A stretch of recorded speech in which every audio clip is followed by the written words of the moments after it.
sup. There's a danger zone there, though, right? Huge danger. Do not say sup to your boss. Right. Do not say sup to your grandmother. It implies a level of casual intimacy that can really backfire. It requires...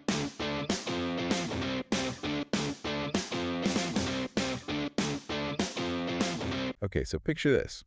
You're walking down a hallway at work. Maybe you're heading for that, that crucial 2 p.m. coffee.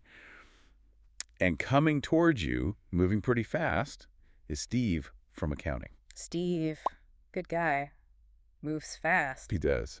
And he makes brief eye contact, gives a little wave, and says, hey, what's up? And just keeps moving. Classic Steve. And this is where it all goes wrong for people who are new to the American office. Exactly. Because if you are operating on, like, a literal definition of English, you stop walking.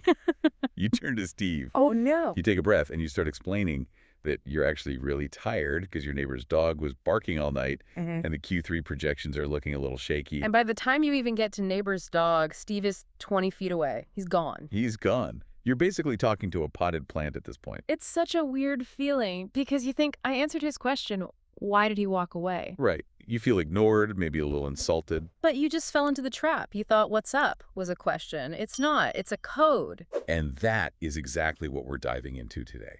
This invisible hierarchy of American greetings. It's not just about words. It's about these unspoken rules that govern how we just acknowledge each other. Yeah, and it's fascinating. There's actually a term for this. It's called Phatic communion. Phatic communion. Yeah, it's this idea that some speech isn't about sharing information at all. The content is kind of irrelevant. Yeah. Its only job is to create a social bond. It's basically verbal grooming. Verbal grooming. So like how monkeys pick bugs off each other to say, hey, we're cool, Americans just say, how are you? Precisely. And when a chimp grooms another chimp, they don't ask why. They just groom back. Right. But because we use the form of a question, our brains want to give data. Yeah. And the second you give real data to a phatic question, you've broken the social contract. Which brings us right to the top of the hierarchy, the how are you paradox.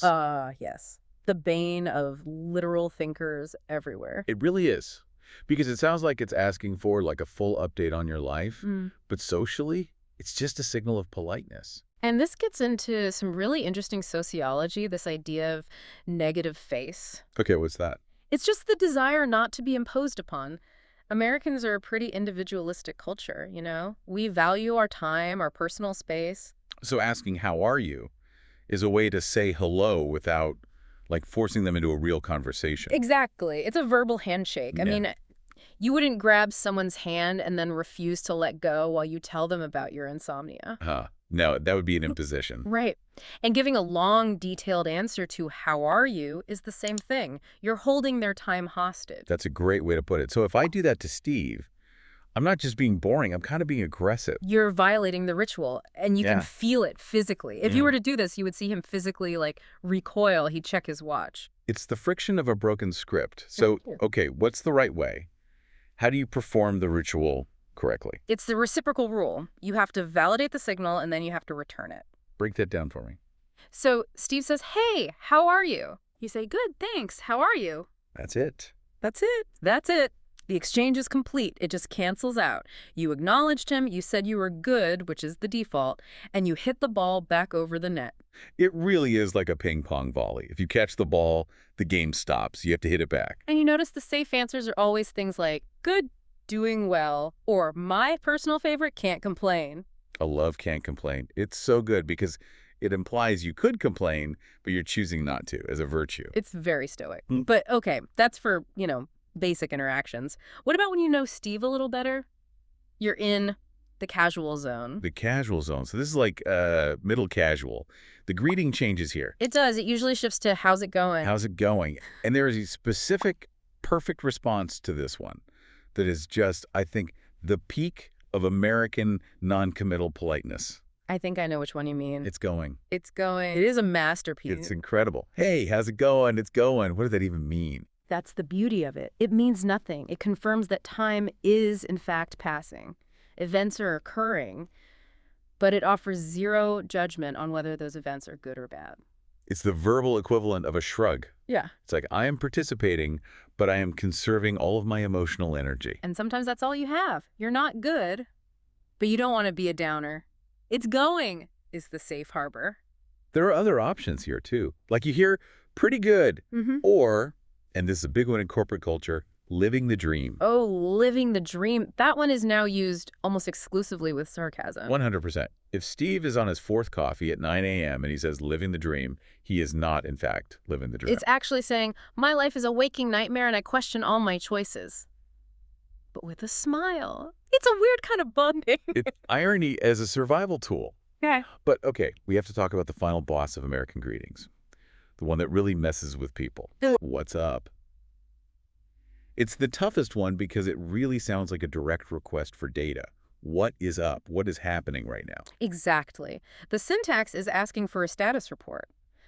But just like the others, its literal meaning has been completely scraped away. It just means, hello, friend. So if I answer, well, I'm currently recording a podcast, I sound like a robot. You sound like an AI that hasn't quite passed the Turing test. Yeah, the standard normal human response is, not much, you. Not much, even if I'm, like, incredibly busy. Even if you're defusing a bomb, not much, because, again, we're not exchanging data. Okay. But here's the real pro move. The thing that blows people's minds. You can answer the question with the question. Wait, what do you mean? Walk me through that. Steve says, hey, what's up? Oh. You just say, what's up? And you keep walking. Yeah. Nobody answered the question. Nobody answered, and nobody needed to. The first what's up was the call. The second what's up was the response. Interaction complete. That is just brutally efficient. I love it. And if you want to get even more compressed, say, with a good friend, you drop the what's. You just say sup. Sup. There's a danger zone there, though, right? Huge danger. Do not say sup to your boss. Right. Do not say sup to your grandmother. It implies a level of casual intimacy that can really backfire. It requires a certain vibe. Yeah. And that brings us to the nonverbal stuff, because sup is almost always paired with a head movement. A chin nod. Yes.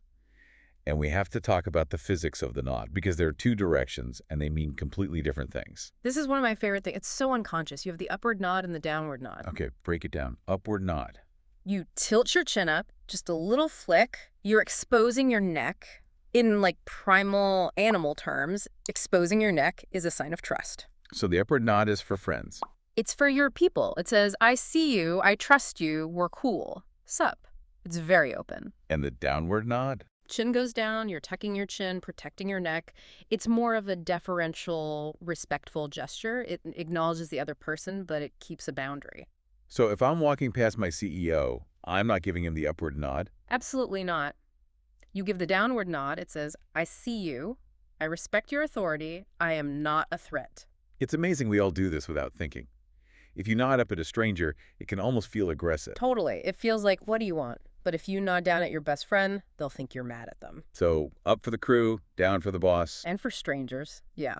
Okay, so we've been talking about this sort of standard American greeting, but this country's huge.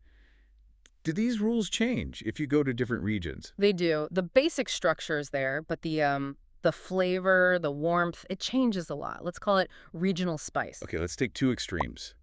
How about the South versus New York City? Perfect contrast. It really comes down to what the culture values more, time or relationship. Right. And in the South, the value is on hospitality. Hospitality, acknowledgement. So in, say, Georgia, just saying hey and walking past might seem rude. What y'all doing? And you might actually have to slow down for a second. Because you're supposed to prioritize the human connection over your schedule? Exactly. The greeting is like a little invitation to connect. It's very high warmth. Okay, now teleport us to a sidewalk in Manhattan at rush hour. Totally different planet. In New York or Boston, the highest form of respect you can show someone is not wasting their time. Efficiency is the love language. It absolutely is. So the greeting gets compressed into one word, how you doing? No pause, no question mark. And you definitely don't stop walking.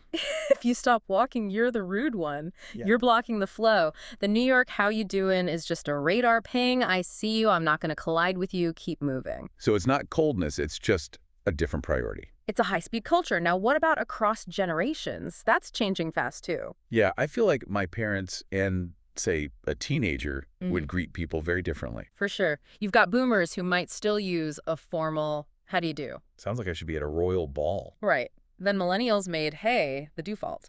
But Gen Z, they're doing this fascinating thing with what linguists call post-irony. What does that even look like in a greeting? It looks like a 20-year-old walking up to his friend and saying, completely deadpan, greetings or salutations. Like they're a robot from a 50s sci-fi movie. Exactly. They use this hyperformal language as a joke, but because everyone gets the joke, it actually works as a real greeting. So it's gone from sup to greetings, fellow In human. some circles, yeah.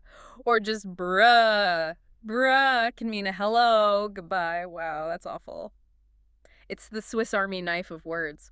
Okay, speaking of traps, we have to address one specific time-based greeting.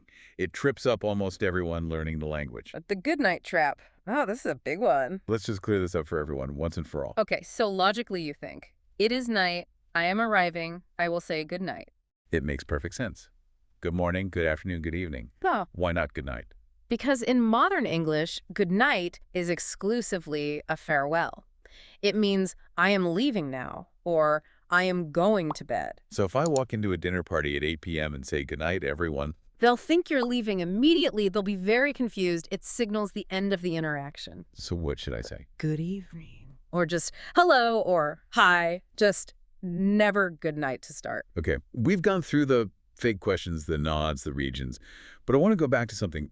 We've spent all this time saying, how are you, is a ritual. But does that mean Americans never actually care? Right. This is the big critique, isn't it? That Americans are superficial. The whole peaches versus coconuts theory. Explain that really quick. The idea is that Americans are peaches, soft and friendly on the outside, but then you hit a hard private pit pretty quickly. Other cultures are coconuts, hard to get into, but once you're in, you're in. And how are you?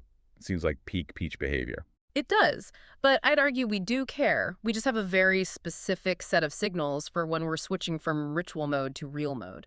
So there's a decoder? Mhm.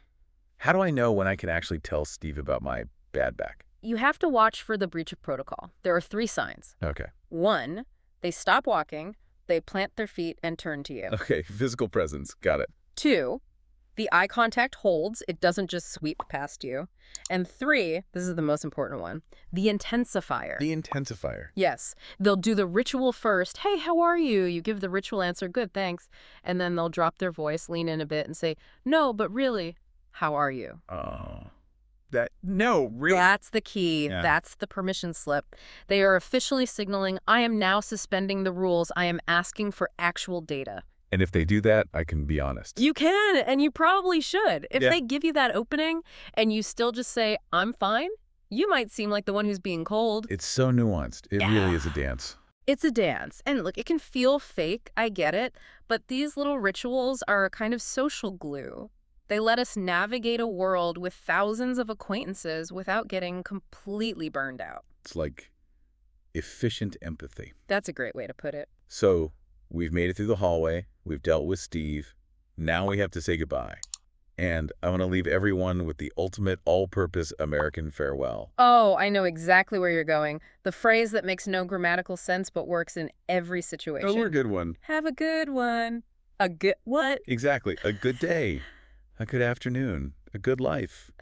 Who knows? It doesn't matter. That's why it's perfect. It's the blank tile in Scrabble. It just fits. You can say it to your CEO, to the barista, to your best friend. It's casual but polite. It's warm, but it doesn't impose anything. It's the perfect bookend to, how's it going? A perfect interaction. How's it going? It's going. All right, have a good one. You too.